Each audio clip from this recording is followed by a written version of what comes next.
Over under 14.5 carries for Lawrence Toafili tomorrow. I'm going to go over. I think it's going to be at 15, right around 15. Right. Come on, Lawrence. Have you a day, young man. Have you a day. Over under 192.5 rushing yards for Florida State tomorrow. Over 192.5. Over.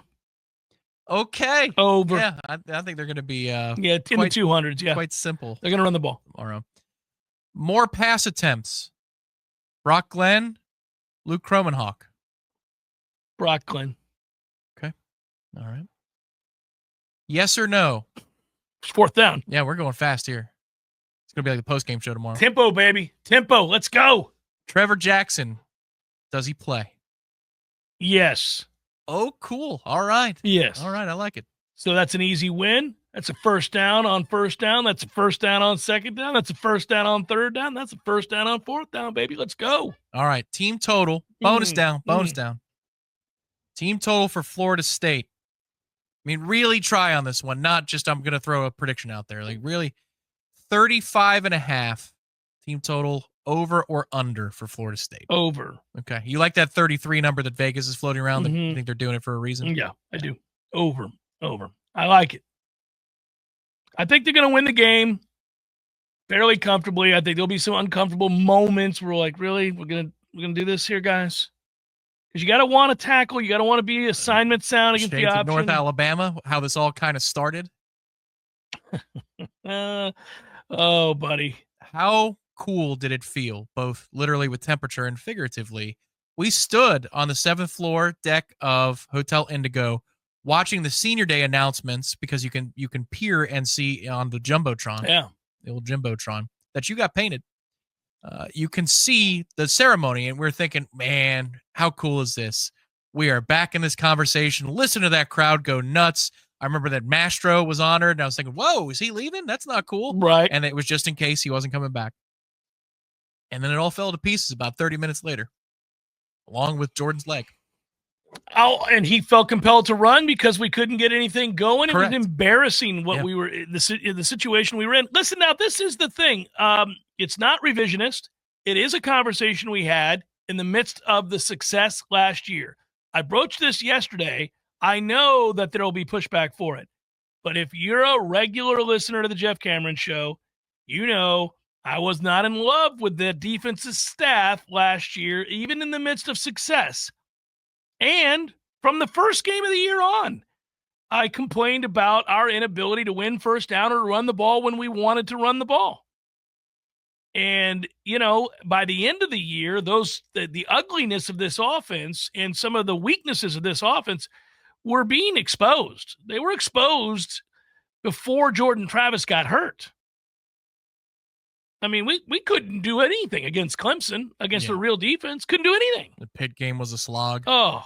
If not for, was it Cypress running down a long would-be touchdown? Oh, yeah. It caused, yes, that was huge. Yeah. That felt like that could have been the loss, right? That play changed the game. Yeah, man, there were issues last year in the midst of an undefeated run. Luckily, we got to play A, an ACC schedule, B, a bunch of backup quarterbacks, and C, had a bunch of NFL talent that began to play at an elite level defensively in the second half of the season. So it was a nice marriage of good against bad and injured. And then, of course, you know, you're in this league. So it helps. You know, you're not going on the road to face Ole Miss and then turning around and going on the road and facing Arkansas and then coming home and facing, you know, Alabama and then going on the road to face LSU. You're not doing that. You don't get exposed as much in this league. Now, again, I take issue with the ACC. I mean, the SEC is just always better than everybody else, and you know the games don't matter. No. The SEC is a better conference. It's not close. It is a better conference, but the games matter, and the results have to matter. And last year it was as fallible as it's been the last 10 years, and yet it didn't matter for reputation purposes. Yeah, even though the record was the record. Yeah, there were moments where you would absolutely, like I did it this year. I got a good friend who's all SEC all the time, and he was talking about, look, how Really? much Conference T-shirt like that. No, he doesn't chant SEC. It's just that when we get into debates about teams, he's going to always side with the SEC teams. And I said, look, that's fair. I think it's a better league. I know it's a better league than the ACC. That's not really what we're arguing. But some years there's a little bit more nuanced discussion than you're willing to have, is what I was saying to him.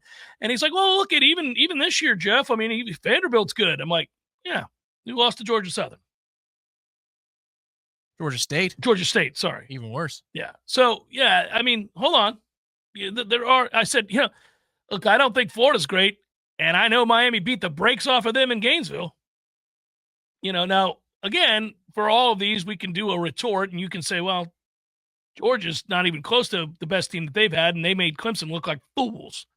And, yeah, that's true. And we're not any good, and, yeah, this isn't that year to have that debate. I'm just saying, like, you have to go case by case. You got to go schedule by schedule, and you got to say there are some years that are certainly better than others. But I do think that where we caught a break last year is we got a bunch of average teams who were on their backup quarterback, and that did mask some of the issues we may have ended up having in some of those games because there was no real threat the other team was going to score a lot at all. A, we had a really good defense with a lot of talent, and they were playing well, and B, we were playing some pretty average offenses. You could just feel it with that defensive line. They were pretty good for the bulk of the season. Yeah. They were really good against LSU because LSU thought that they had to commit two bodies to Verse and they could handle Fisk one-on-one, and that quickly went out the door. But from that Florida game to the Louisville game, that stretch of 8 quarters, that's about as much joy as I've ever had watching Florida State play defensively. And I'm including 2013 in that equation. They were just, buddy, that 2013 NC State game. That game. I hear you, but like that front was unbelievable. Like it's because of the scheme too, a little bit. The 2012 front was more fun to watch at times because it's 4 down. It's simpler to watch. But man, they knew they had to for Florida. They knew they had to. Oh, they had to win the game Louisville. For us, yeah. And they were nothing short of perfect.